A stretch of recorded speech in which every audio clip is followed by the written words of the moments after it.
এইরকম সুন্দর ঝলমলে একটা সকালে না ঘুম থেকে উঠেই সংসারের কাজগুলোতে হাত দিতে ইচ্ছে করে না।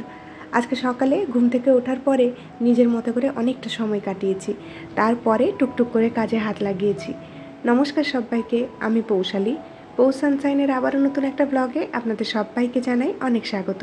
আশা করি আপনারা যেখান থেকেই আমার ভিডিওটি দেখছেন সবাই খুব ভালো আছেন আর সুস্থ আছেন। সকালবেলা 7টা মতো বাজে, উঠে পড়েছি ঘুম থেকে। আর রোদ্দুর দেখে মনেই হচ্ছে না সকাল 7টা বাজে, মনে হচ্ছে যেন দুপুরবেলা 12টা বেজে গিয়েছে। সকালের এই তীব্র রোদ্দুরে তেজ বেশি হলেও না গায়ে সেরকমভাবে লাগে না, তবে যা গরম পড়ছে আর এক সপ্তাহ পর থেকেই মনে হচ্ছে সকালের রোদ্দুরটাও আর নেওয়া যাবে। তবে এই গরমের একটা সুবিধে কি বলুন তো, জামা কাপড়গুলো কিন্তু তাড়াতাড়ি শুকিয়ে যায়, এটা আমার জন্য খুব ভালো একটা জিনিস। সেই জন্য আজকে আমি কি করেছি, আমার বেডরুমের জানালাতে হাজব্যান্ডের অফিসে পরা জামাগুলোকে একটু ভালো করে রোদ্দুর দেখিয়ে নিচ্ছি। যদিও এগুলো পরা জামা, তারপরেও মনে হয় না রোদ্দুরে দিলে পরা জামা হলেও কিন্তু অনেক বেশি ফ্রেশ লাগে। তো সেই কারণে আজকাল কিন্তু প্রত্যেক দিনই ওর পরা জামাগুলো আমি একটু রোদ্দুর দেখিয়ে নিই। এমনিতেও দুদিনের বেশি জামা পরে না, তা সত্ত্বেও গরমের সময় একটু রোদ্দুর দেখিয়ে নিলে জামাগুলো কিন্তু পরতে বেশ আরাম লাগে। তারপরে আমি একটু সকালবেলা জল খেয়ে নিলাম। এই কয়েকটা দিন এত বেশি কাজের চাপ হয়ে গিয়েছে যে সকালবেলা আমার জল খাওয়ারও সময় হচ্ছে না। কালকে সন্ধ্যাবেলা হঠাৎ করে এমন একটা প্রবলেম হয় যেটার পরে আমি বুঝতে পারি আমার কিন্তু সারাদিনে সেরকমভাবে জল খাওয়া হচ্ছে না। আমি এমনিতেই খুব বেশি পরিমাণে জল খাই, তবে এই কয়েকটা দিন এত বেশি কাজের চাপ হয়ে যাচ্ছে যে সারাদিনে আমি 3 লিটারও জল খেতে পারছি না। তো আজকে সকালবেলায় যেন 1 লিটারের একটা বোতল নিয়ে বসেছিলাম, যতটা পেরেছি শেষ করেছি। মোটামুটি 800 ml মতো তো জল খেয়েই নিয়েছি। আর ঠিক করেছি দুপুরবেলা রান্না ঢোকার আগে আমি 1 লিটারের জলের বোতলটা শেষ করে যাব। আমাদের মতো হাউসওয়াইফরা না সংসারের পেছনে করতে করতে দিনের শেষে নিজেদেরকেই সময় দিতে ভুলে যায়। এটা শুধু আমার গল্প নয়, আমার মতো আরও হাজারো হাজারো হাউসওয়াইফরা রয়েছেন যাদের সাথে একই ঘটনা দিনের পর দিন ঘটে চলছে। তবে একটা কথা কি জানেন, আজকাল যেটা আমি নিজেকে বোঝাই সেটা হলো দিনের শেষে কিছুটা সময় নিজেকে দেওয়া উচিত। কখনো নিজের শরীরের যত্ন, কখনো নিজের মনের যত্ন। এই দুটো যত্ন যদি আমরা একটা সময় অন্তর না নিই, তাহলে দিনের শেষে গিয়ে আমরা কিন্তু আমাদের সংসারকে কিছুই দিতে পারবো না। আমরা যদি নিজেদের ভেতরটাই পূর্ণ না করি তাহলে সংসারকে কী দেবো বলুন। আমি বিলাসিতার কথা বলছি না, তবে যেটুকু প্রয়োজনীয় জিনিস বা যেটুকু করলে আমাদের শরীর মন দুটো ভালো থাকে, সেটা কিন্তু আমাদের প্রত্যেকটা হাউসওয়াইফদের করা খুবই দরকার। আর দেখবেন যখন আপনি সংসারের বাইরে বেরিয়ে নিজের জন্য কিছু করার চেষ্টা করবেন বা নিজের জন্য ভাববেন, তখন কিন্তু সমাজ বলুন বা কিছু মানুষের চোখে আপনি স্বার্থপর হয়ে যাবেন। তো আমি বলবো সেই সমস্ত দিকে না তাকিয়ে আপনি কিন্তু নিজের মতো করে বাঁচুন। তবে হ্যাঁ, সেই বাঁচার মধ্যে একটা শর্ত রয়েছে, কারোর ক্ষতি না করে বা কারোর ক্ষতি না চেয়ে। তো যাই হোক, এই পৃথিবীতে বেঁচে থাকার না অনেক শর্ত রয়েছে। সব মানুষ সমস্ত শর্তে কিন্তু বিশ্বাসী নয়। আমি যে সমস্ত শর্তে বিশ্বাসী তার মধ্যে কিছু শর্ত আপনাদের সাথে শেয়ার করলাম। আর এই তো কথা বলতে বলতে কিন্তু এখানে অনেক কটা কাজ সেরে ফেলেছি। কালকে রাত্রেবেলাতেই ওয়াশিং মেশিন চালিয়ে দিয়েছিলাম, আজকে সকালবেলা উঠেই জামা কাপড়গুলো শুকোতে দিয়ে দিয়েছি। আর ওখানে কিন্তু বাথরুমের মধ্যে আমি একটু হারপিক দিয়ে তার সাথে একটু সার্ফ দিয়ে বাথরুমটাকে ঘষে ছেড়ে দিয়েছি। আমার কাছে নর্মালি ব্লিচিং পাউডার থাকে, তবে এই কয়েকটা দিন না ব্লিচিং পাউডার দিয়ে বাথরুম পরিষ্কার করা হচ্ছে না, কারণ শেষ হয়ে গিয়েছে, আনবন্ধ করে আর আনা হচ্ছে না। তো সেই কারণে সার্ফ আর হারপিক দিয়ে আজকে বাথরুমটা পরিষ্কার করলাম। এছাড়া আপনাদের কাছে যদি হারপিক নাও থাকে কোনো সময়, তাহলে কিন্তু শুধু সার্ফ বা বেকিং সোডা এই সমস্ত জিনিস দিয়েও আপনারা কিন্তু বাথরুম খুব সহজে পরিষ্কার করতে পারেন। আর এখানটায় কিন্তু এখন আমি ঘরটার ঝাড়ু দিয়ে নিচ্ছি, তার আগে ঘরের ঝুলগুলোও ঝেড়ে নিয়েছি। এই সপ্তাহে না ঝুল ঝাড়তে ঝাড়তে 2 দিন দেরি হয়ে গেল। আর বিশ্বাস করবেন না, আমার এই সাদা দেওয়ালে একটু যদি ঝুল পড়ে না, সেটা সঙ্গে সঙ্গে আমার চোখে পড়ে যায়। আর ঝুল দেখতে আমার কতটা যে খারাপ লাগে সেটা আমি আগেও আপনাদের সাথে শেয়ার করেছি। আমার ঝুলটা ভীষণই অপছন্দের জিনিস। তো সেই কারণে আমি চেষ্টা করি প্রত্যেক সপ্তাহে ঝুলটা ঝেড়ে দেওয়ার জন্য। আমার বাড়িতে ঝুল হোক বা না হোক, আমি প্রত্যেক সপ্তাহে এই ঝাড়ু বা ঝুল ঝাড়া জিনিসটা দিয়ে জায়গাগুলো পরিষ্কার করে নিই আর কি। তো সেই কারণে না কখনোই ওই মোটা করে ঝুল জমে না। আর আজকে যেহেতু ঝুলটা ঝাড়ছিলাম, সেই কারণে বেডের পেছনটা ভালো করে পরিষ্কার করে দিলাম। আর আজকে কাজের সুবিধে করার জন্য না প্রত্যেকটা রুমে ঝুল ঝেড়ে সঙ্গে সঙ্গে আমি ঝাড়ু দিয়ে নিচ্ছিলাম, তাতে দুটো কাজই একদম ঝটপট করে হয়ে গিয়েছে। আর এই তো এখানটায় কিন্তু এখন আমি একটা হেয়ার প্যাক বানাতে চলে এসেছি। কালকে রাত্রেবেলাতেই চিন্তা ভাবনা করে রেখেছিলাম এটা দিয়ে আজকে একটুখানি হেয়ার মাস্ক বানাবো। 2 দিন ধরে না আমার ফ্রিজের মধ্যে একটুখানি ভাত রয়ে গিয়েছিল, আর 2 দিন ধরে এটা আমি গরম ভাতে দেবো করে আর দেওয়া হয়নি। তো আজকে ফাইনালি ভাবলাম এটা না খেয়ে এটা দিয়ে একটা হেয়ার প্যাক বানিয়ে নিই। তো এখানটায় আমি একটুখানি দই নিয়েছি, তার মধ্যে ভাত নিয়েছি আর অ্যালোভেরা নিয়েছি। আপনারা চাইলে অ্যালোভেরা জেলও ব্যবহার করতে পারেন, আর একটুখানি ভিটামিন ইর ক্যাপসুল, আর একটুখানি নিয়েছি আলমন্ড অয়েল। এখানটায় কিন্তু বিভিন্ন ধরনের তেল ব্যবহার করা যেতে পারে, কোকোনাট অয়েল বা অলিভ অয়েল, আপনারা চাইলে যে কোনো ধরনের তেল ব্যবহার করতে পারেন। তো আমি আলমন্ড অয়েলটাই নিয়েছি আর এটাকে ভালোভাবে মিক্স করে নিয়ে এরকম একটা হেয়ার প্যাক বানিয়ে নিয়েছি। আর এই হেয়ার প্যাকটা না আমাদের চুলের জন্য খুবই এফেক্টিভ। তো আমি না প্রথমে আমার মেয়েকে লাগিয়ে দিচ্ছি। এই সমস্ত জিনিস ও লাগাতে খুব পছন্দ করে, যেহেতু আমি মাঝে মধ্যে হেয়ার প্যাক বা ফেস প্যাক লাগাই, ওকেও লাগিয়ে দিতে হবে। তো কিছুতেই আমাকে ছাড়লো না। তো ও স্নান করার আগে ওকে ভাবলাম 5 মিনিটের মতো এই হেয়ার প্যাকটা লাগিয়ে দিই। যেহেতু সমস্ত বাড়ির জিনিসপত্র রয়েছে তাই কোনো চিন্তা নেই। তারপরে আমি আমার মাথায় লাগিয়ে নিচ্ছি। প্রথমে আমি রুটে লাগিয়েছি, তারপরে কিন্তু হেয়ার লেন্থে লাগিয়ে নিচ্ছি। যেহেতু এটা হেয়ার স্পায়ের মতো একটা জিনিস, মানে হেয়ার স্পা ক্রিম বলতে পারেন, সেই কারণে এটা আমি লেন্থে লাগিয়ে নিচ্ছি। তাতে করে চুল কিন্তু অনেক বেশি সিল্কি হয়ে যায়। আর এই হোমমেড হেয়ার স্পা ক্রিমটা দিয়ে কিন্তু আপনারা বাড়িতে খুব সহজে হেয়ার স্পা করে নিতে পারেন। তার জন্য এই হেয়ার প্যাকটা লাগিয়ে না একটা মোটা টাওয়েলকে গরম জলের মধ্যে ডুবিয়ে সেটাকে ভালো করে নিগড়ে নিতে হবে। তারপরে ওই যে ভাপটা থাকে ওটা কিছুক্ষণ মাথায় রাখতে হবে। এই প্রসেসটা যদি 3 থেকে 4 বার করেন তাহলে কিন্তু ওই হেয়ার স্পা ক্রিমটা আপনার চুলের যে গোড়া রয়েছে তাতে খুব ভালোভাবে যায় আর খুব ভালো রেজাল্টও দেয় আর কি। তো আমার তো এত সময় নেই, সেই কারণে শুধু স্পা ক্রিমটা লাগিয়ে এটাকে আমি প্রায় 1 ঘন্টার মতো রেখে দেবো। তার ফাঁকে আমি এই যে ঘরটা মুছে নিচ্ছি আর ওদিকে বাথরুমটাও পরিষ্কার করে নেব। প্রায় 3 মাস মতো হয়ে গেল বাথরুমের এই সেলফগুলোকে একদমই পরিষ্কার করা হয়নি। আগে তো প্রত্যেক সপ্তাহে 1 বার করে বা 2 সপ্তাহে 1 বার করতাম। তবে ওই যে মেয়েকে নিয়ে গেলাম ভেলোর, তারপরে আসার পরে কিন্তু কাজে একটুখানি গতি হারিয়েছিলাম। তো সেই কারণে এগুলোতে হাত দেওয়া হয়নি। তো ফাইনালি আজকে ভাবলাম এগুলো একটুখানি ভালো করে ক্লিন করে নিই।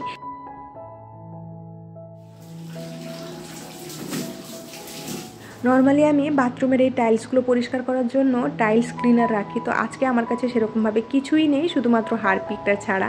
তো সেই কারণে হারপিক দিয়ে সমস্ত জায়গা পরিষ্কার করলাম। আর এই ট্রেগুলো দেখুন কত নোংরা হয়ে রয়েছে। তো যখনই জিনিসপত্রগুলো আনতে যেতাম না তখনই চোখে পড়তো আর ভাবতাম আজ করব কাল করব বলে কোনো দিনই করা হয়ে উঠতো না। তো আজকে ভাবলাম যে না, আর ডিলে করে লাভ নেই, জায়গাটা পরিষ্কার করে ফেলি। তা না হলে কিছুদিন পরে না এগুলোর মধ্যে আবার পোকা টোকা হয়ে যেতে পারে। সংসারের এই খুঁটিনাটি কাজগুলো শুনতে ছোট হলেও না, এই কাজগুলো করতে কিন্তু অনেক বেশি প্ল্যানিং লাগে আর তার সাথে তো পরিশ্রম লাগেই লাগে। তো যাই হোক, কথা বলতে বলতে কিন্তু এদিকে আমার এই জায়গাটা পরিষ্কার হয়ে গিয়েছে। এখন এই জায়গাগুলো ভালো করে ক্লিন করে তারপরে একদিকে দেওয়ালটাও আজকে পরিষ্কার করে নেব ভেবেছি। কারণ দেওয়ালে না প্রত্যেক দিনই জলের ছিটা লাগে আর সেগুলো তো দাগ ছেড়ে দেয়। তো আজকে ভেবেছি একদম হারপিক দিয়ে ভালো করে ঘষে ঘষে এই জায়গাগুলো ক্লিন করে নেব। আর তার সাথে সাথে কিন্তু আগের দিনের ভিডিওতে করা কয়েকজন মিষ্টি মিষ্টি দিদিভাই আর বোনেদের নামগুলো নিয়ে নিয়ে চলুন। রিমি দিয়ে আইডি থেকে লিখেছে, লাইক দিয়ে পুরো ভিডিওটা দেখে নিলাম, বেশ ভালো লাগলো, অনেক ভালোবাসা তোমায়। অনেক ধন্যবাদ তোমাকে এত ভালোবাসা দেওয়ার জন্য আর আমার ভিডিওতে এত সুন্দর সুন্দর কমেন্ট করার জন্য। রিঙ্কু দাস লিখেছে, দিদি তুমি কোথায় থাকো? এই কমেন্টের উত্তর আমি আগেও দিয়েছি, তো আবারও জানিয়ে দিই যারা আপনারা নতুন রয়েছেন তাদের জন্য। আমি এখন আমার হাজব্যান্ডের কাজের সূত্রে ডানকুনিতে থাকি। আমার এই ভিডিওতে কিন্তু অনেকেই এরকম রয়েছে যারা ডানকুনি থেকে আমার ভিডিও দেখেন। তো প্লিজ কমেন্ট করে জানাবেন আপনারা কারা কারা ডানকুনি বা ডানকুনির আশেপাশে থাকেন। আর এই তো কথা বলতে বলতে কিন্তু আমার বাথরুমটাও পরিষ্কার হয়ে গিয়েছে, একদম দরজাটাও ক্লিন করে স্নান ধান করে শ্যাম্পু করে চলে এসেছি কিচেনে। আজকে আবার নতুন একটা ব্রেকফাস্ট বানানোর কথা রয়েছে। এখন প্রায় 9টা মতো বাজে। সকালবেলা 7টা থেকে 9টা বেজে গেলেও বাড়ির এত সমস্ত কাজ করতে আজকে একটুখানি হ্যাং কার্ড দিয়ে স্যান্ডউইচ বানাবো, মানে দই স্যান্ডউইচ। তো সকালবেলা উঠেই না আমি দইটাকে এরকম ছাঁকনির মধ্যে দিয়ে রেখেছিলাম জল ঝরানোর জন্য। তারপরে এই তো এখানটা একটুখানি বেবি কর্ন দিয়েছি, একটুখানি দিয়ে দিচ্ছি মেয়োনিজটা বাড়িতে একদমই নেই, যা ছিল আমি মুছে পুছে দিয়ে দিয়েছি। তারপরে এই যে এই সবজিগুলো দিলাম, এর মধ্যে রয়েছে গাজর, ক্যাপসিকাম আর টমেটো। সমস্ত কিছু কুচি কুচি করে আমি কিন্তু ডিপ ফ্রিজের মধ্যে আগে থেকে রেখে দিয়েছিলাম, যাতে এই ধরনের ব্রেকফাস্ট বানানোর সময় খুব একটা বেশি সমস্যা না হয়। তারপর এখানটা একটু অরিগ্যানো দিলাম আর লবণ দিয়েছি, আর জিরে পাউডার আর একটুখানি ব্ল্যাক পেপার আর চাট মশলা, সব কিছু ভালোভাবে মিক্স করে নিয়েছি। তারপরে এই যে ব্রেড নিয়ে নিচ্ছি। আমি কিন্তু ব্রেডের এক সাইডে দেবো একটুখানি ধনেপাতার চাটনি, আরেক সাইডে ওই যে চিপটলি সস যেটা বানিয়ে রেখেছিলাম না সেটা দিয়ে দেবো। এই সস দিয়ে যে কোনো ধরনের স্যান্ডউইচ বলুন বা রোল, সেগুলো খেতে কিন্তু খুব ভালো লাগে। হোমমেড সস তো একদম গিল্ট ফ্রিভাবে কিন্তু খাওয়া যায়। তো এখানটায় কিন্তু দুটো ব্রেডে আমি সস দিয়েছি, আরেকটা ব্রেডে আমি কোনো ধরনের সস দিচ্ছি না, কারণ এবারে যে সসগুলো বানিয়েছিলাম না আমি ভুল করে লঙ্কা দিয়ে ফেলেছি, সেই কারণে মেয়েকে তো দিতে পারি না, তাই ওর জন্য শুধুমাত্র স্টাফিংটা দিয়েই বানিয়ে নিলাম। আর আজকে না স্যান্ডউইচ মেকারটা আর ব্যবহার করিনি, কারণ দই দিয়েছি তো স্যান্ডউইচ মেকারে দিলে যদি স্যান্ডউইচটা নষ্ট হয়ে যায়, সেই কারণে তাওয়াতেই ভালো করে 2 পিঠ ভেজে নিয়েছি, ওপর থেকে একটু বাটারও দিয়ে দিয়েছি। আর এই রেসিপিটা না খুবই হেলদি একটা রেসিপি। আপনারা যদি আরও বেশি হেলদি করতে চান তাহলে কিন্তু মেয়োনিজটা স্কিপ করতে পারেন। তো দেখুন এখানটায় কিন্তু আমার একদম রেডি হয়ে গিয়েছে। ভেতরে স্টাফিংটা কত সুন্দর লাগছে দেখতে। বেবিকর্নটা দেওয়ার কারণে না খেতে আরও বেশি ভালো হয়েছিল। আর এই যে এখন ওদেরকে আমি খেতে দিয়ে দেবো। আর তার সাথে কিন্তু আগের দিনের ভিডিওতে করা আরও কয়েকজন দিদিভাইদের নাম নিয়ে নিয়ে চলুন। ছোট পাখি আইডি থেকে দিদিভাই কমেন্ট করেছে, খুব সুন্দর হয়েছে দিদিভাই ভিডিওটা, নতুন বন্ধু হয়ে গেলাম, তোমাকে অনেক ধন্যবাদ আমার এই ছোট্ট পরিবারে আসার জন্য আর আমাকে এত সাপোর্ট করার জন্য। আয়াজের মা আইডি থেকে কমেন্ট করেছে, দিদিভাই অনেক ভালো লাগলো ভিডিওটা, পর্দাগুলো অনেক সুন্দর। দিদিভাই তোমাকে অসংখ্য ধন্যবাদ আমাকে এত ভালোবাসা দেওয়ার জন্য।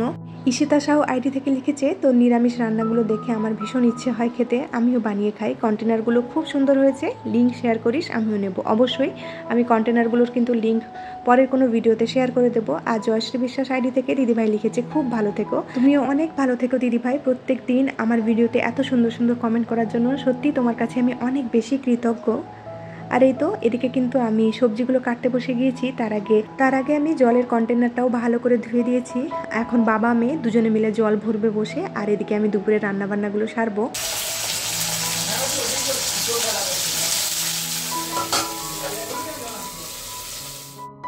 ভেন্ডিটা ভাজতে বসিয়ে এদিকে আমি একটুখানি আটা মেখে নিচ্ছি। হাজব্যান্ডের জন্য না একটুখানি আলুর পরোটা বানিয়ে দেবো ভেবেছি, সে কারণে আগে থেকে আটাটা মেখে রেখে দিলাম। আর তার ফাঁকে ফাঁকে কিন্তু রান্নাগুলো সেরে নেব। খুকু লিখেছে, খুব ভালো হয়েছে ভিডিওটা আর রান্নাগুলো খুব সুন্দর হয়েছে, তুমি খুব ভালো, তুমি আমাদের নামগুলো নাও, খুব ভালো লাগে। তোমাকে অনেক ধন্যবাদ জানাই খুকু আমাকে এত সুন্দর সুন্দর কমেন্ট করার জন্য। আর তোমাদের মনটাই আসলে খুব ভালো জানো, সেই জন্য আমার এই সাধারণ কাজগুলোর মধ্যে তোমরা এত ভালো কিছু দেখতে পাও। আর তার সাথে কিন্তু কমেন্ট করেছে আমার কাই দিদিভাই। পিঙ্কি কর আইডি থেকে কমেন্ট করেছে, তুমি খুব ভালো দিদিভাই, আর তুমিও খুব ভালো, এত মিষ্টি মিষ্টি কমেন্ট করো আমাকে, তার জন্য তোমার কাছে অনেক ধন্যবাদ। আর এখানটায় না এখন আমি হাজব্যান্ডের জন্য বিকেলবেলা টিফিনের একটা ব্যবস্থা করছি। তো সুজি নিয়েছি, তার মধ্যে দিয়েছি দই আর ভিজিয়ে রাখা চিড়ে। তো সেটাকে ভালোভাবে গ্রাইন্ড করে এটাকে আমি প্রায় 10 থেকে 15 মিনিটের জন্য রেস্টে রেখে দিলাম। তার ফাঁকে আমি টুকটুক করে রান্নাগুলো এগিয়ে নিচ্ছি। তারপরে একদম শেষে আমি হাজব্যান্ডের জন্য টিফিনটা বানাবো আর রাতে ডিনারটা করব। এদিকে আমি ডালটাও করে নিয়েছি, আজকে একটুখানি মুগের ডাল বানিয়েছি, তো সেটা আর দেখানোর মতো কিছুই ছিল না, তাই আর দেখাইনি। আর ওদিকে কিন্তু ফুলকপি আলু তরকারিটা বসেছে। আজকে আবার হাজব্যান্ডের খুব ইচ্ছে হয়েছিল পোস্ত ছড়ানো আলু ভাজা বা ভিন্ডি ভাজা খাবে, তো আলু ভাজা তো করিনি, সেই কারণে ভিন্ডি ভাজার উপরে একটুখানি পোস্তও ছড়িয়ে দিয়েছিলাম। আর এদিকে কিন্তু রাত্রেবেলা যে পরোটাটা হবে সেটা স্টাফিংটাও বানিয়ে নিচ্ছি। আগের দিনই না আলু সেদ্ধ ভাত হয়েছিল, সেখান থেকে অনেক কটা আলু সেদ্ধ বেঁচে গিয়েছিল, তার মধ্যে একটুখানি চিজ দিয়েছি, একটু অরিগ্যানো আর একটুখানি লবণ দিয়ে একটা স্টাফিং বানিয়ে নিয়েছি। সেটা এখন রুটির মধ্যে দিয়ে পরোটার আকারে আমি ভেজে নেব। আমার এই ছোট্ট পরিবারে না আমরা কেউই বাসি জিনিস খুব একটা বেশি পছন্দ করি না, সেই কারণে চেষ্টা করি প্রত্যেক দিন এমন পরিমাণে রান্না করার যেটা পরের দিন না খেতে হয়, সেই জন্য অল্প অল্প করেই রান্না করার চেষ্টা করি। কালকে ওই আলু সেদ্ধটা রয়ে গিয়েছিল, আমি জানতাম আজকে সেরকমভাবে কেউই খেতে চাইবে না, তো সেই কারণে ওটা দিয়ে পরোটা বানিয়ে দিলাম। তা না হলে কিন্তু আলু সেদ্ধটা 1-2 দিন পড়ে থাকতো আর ওটা কিন্তু পরে খেতে গেলেও খারাপ লাগতো আর কি। তো এখানটায় কিন্তু আমার পরোটাটাও ভাজা চলছে আর তার সাথে এদিকে হাতে হাতে আমি থালা বাসনগুলো ধুয়ে নিচ্ছি। আমি প্রত্যেক দিনই কিন্তু রান্নার ফাঁকে ফাঁকে থালা বাসনগুলো ধুয়ে নিই, যেহেতু আমার কিচেনটা অনেকটা ছোট। আমি যদি ভাবি একদম রান্না সেরে তারপরে থালা বাসন ধোবো না, তাহলে কিচেনে হাত পা নাড়ার জায়গা থাকবে না। আমি যেন সবসময় চেষ্টা করি রান্নার ফাঁকে ফাঁকে প্রত্যেকটা থালা বাসন ধুয়ে রাখার জন্য। আর এখানে কিন্তু আমার দুটো পরোটা একদম ভাজা হয়ে গিয়েছে, এগুলোকে একদম ঠান্ডা করে তারপরে ব্যাগের মধ্যে প্যাক করে দেবো। আর এখানে যে সুজির ব্যাটারটা বানিয়ে রেখেছিলাম না, 20 মিনিট পরে সুজিগুলো ফুলে না ব্যাটারটা একদম থকথকে হয়ে গিয়েছে। তো অল্প একটুখানি জল দিয়ে ভালো করে মিক্স করে আমি এরকম প্যানকেকের আকারে এটাকে ভেজে নিচ্ছি। প্রথমে একটু ভয়ে ভয়ে ভাবছিলাম যদি এটা ফ্লিপ করতে না পারি, তারপরে দেখলাম খুব সুন্দরভাবে এটা আমি উল্টাতে পারছি, সেই কারণে বড় তাওয়া ছিল তো 3-4টে মতো দিয়ে দিয়েছিলাম। আর এর মধ্যে কিছুটা ব্যাটার আমি রেখে দিয়েছি, মেয়ের জন্য বিকেলবেলা টিফিন বানিয়ে দেবো। আর এদিকে কিন্তু কথা বলতে বলতে আমার আলু ফুলকপির একটা পাতলা ঝোলও বানিয়ে নিয়েছি। এই ঝোলটা খেতে কিন্তু আমার হাজব্যান্ড খুব পছন্দ করে, সেই কারণে আলু ফুলকপি তরকারি করার সময় না আমি খুব একটা বেশি গ্রেভি দিয়ে রান্না করি না। আর এদিকে কিন্তু সুজির স্ন্যাক্সটাও আমার একদম রেডি হয়ে গিয়েছে। এটা এত নরম হয়েছিল খেতে, না মানে মুখের মধ্যে দেওয়ার সাথে সাথেই যেন একদম গলে যাচ্ছিল। তো এখানটায় কিন্তু আমার রান্নাঘরটাও পরিষ্কার করা হয়ে গিয়েছে, এখন আমি বেসিনটা ভালো করে ক্লিন করে নিচ্ছি। যেহেতু আজকাল বেশিরভাগ কাজটা আমরা এই বেসিনেই করে থাকি, এই বেসিনটা খুব ময়লা হয়, সেই কারণে দিনে মোটামুটি 3 থেকে 4 বার স্ক্রচ ব্রাইট দিয়ে বেসিনটা ভালো করে ক্লিন করে নেই। আর এই তো দুপুরবেলা রান্নাবান্না শেষ করে কিচেন ক্লিন করে বেরিয়ে এসেছি। আর হাজব্যান্ডেরও বেরোনোর সময় হয়ে গিয়েছে, ওর ব্যাগটা প্যাক করে দিচ্ছি। আর আগের দিন না ঘুগনি বানিয়েছিলাম, সেটা আমি ডিপ ফ্রিজের মধ্যে রেখে দিয়েছিলাম, বরফ করে ওর ব্যাগের মধ্যে দিয়ে দিলাম। আমার বাড়িতে আর যাই হোক মুড়ির টিন কিন্তু কখনোই খালি রাখি না আমরা। তো কালকে সন্ধ্যাবেলা হাজব্যান্ড মুড়ি এনেছিল, সেটাই এখন ঢেলে রেখে দিচ্ছি। আর তার সাথে কিন্তু আজকের মতো আপনাদের থেকে এখানেই বিদায় নিচ্ছি। খুব শিগগিরই দেখা হচ্ছে নেক্সট আরেকটি ব্লগে। ততক্ষণের জন্য সবাই খুব ভালো থাকবেন, সবাইকে খুব ভালো রাখবেন আর নিজের যত্ন রাখবেন। আজকের এই ভিডিওটা আপনাদের কাছে কেমন লাগলো অবশ্যই জানাতে ভুলবেন না। টাটা।